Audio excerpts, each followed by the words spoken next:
We're already noshing here with Kelly Springer, nutritionist who comes in. No, I'm not. Nope. It's fun to bring the food, you know? It is. It is. You're the I giver. do a pretty good job. You do. You do. I'm eating celery. That's going to take a while.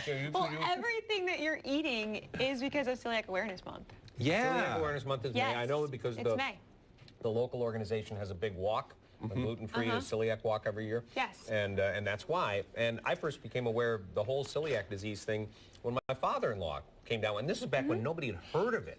And, Yes. and it was such a struggle for him to find foods that he'd have to go to an Italian restaurant and bring his own pasta. Absolutely. My niece was diagnosed about 11 years ago, and my sister-in-law had no idea. Yeah. Right here in Rochester, they gave her a list to go to Wegmans and said, here you go. This is all they had back then. So there really wasn't all those products around, and we're really lucky today that there is, because it's the only known diet, or the only known treatment is diet. Right. So we brought some products today that are all gluten-free, everything here that you see. So all of Kind products, everything. Their granola, their nut bars, their healthy grain bars are all gluten-free, but you're not going to skimp on the nutrients. Okay, see, there is a problem here. A lot Yes. of people, first, they don't know what gluten is, so when they Right. go gluten-free, they don't know what they're missing.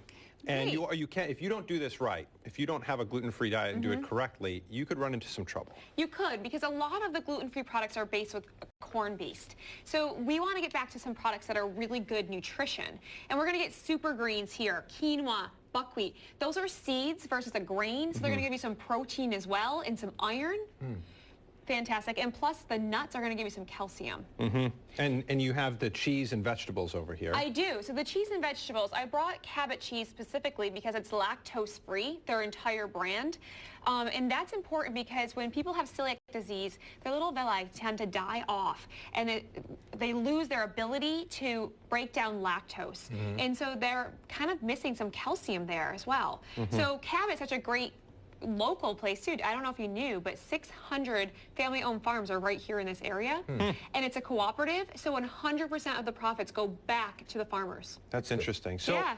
obviously you can have celiac disease, and those folks do have to have a gluten-free diet. They do. But you have those who are maybe gluten sensitive. We do. About 18 million people are gluten sensitive, Right. which it's a lot of people. And so it's like snacking can be a problem. And they're snacking on like gluten-free pretzels, which aren't giving them anything. So that's why I also brought Bear Snacks today. These are all natural. They're going to give you a lot of fiber. There's 3 fresh apples in each bag, and they're baked, not fried.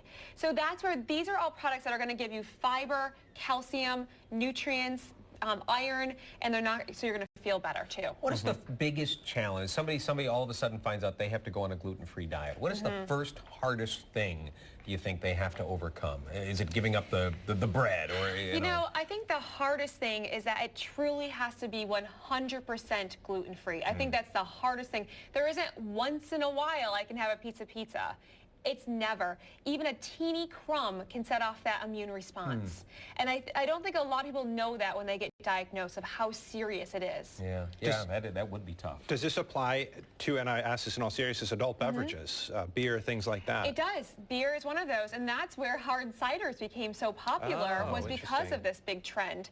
And it's not just a trend, and that's where, we really, if you don't have celiac disease or a gluten intolerance, you should be eating different types of wheat and barley.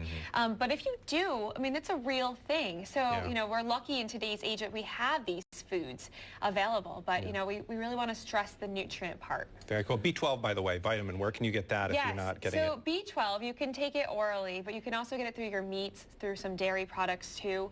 It's really important to get B12 in because, again, you're not absorbing as much nutrients as you would. Right. Kelly Springer, nutritionist, thank you for being in you're with us welcome. again for some great ideas. And we're going to be back in just a minute with the weather and the traffic and the local headlines. Stay with us.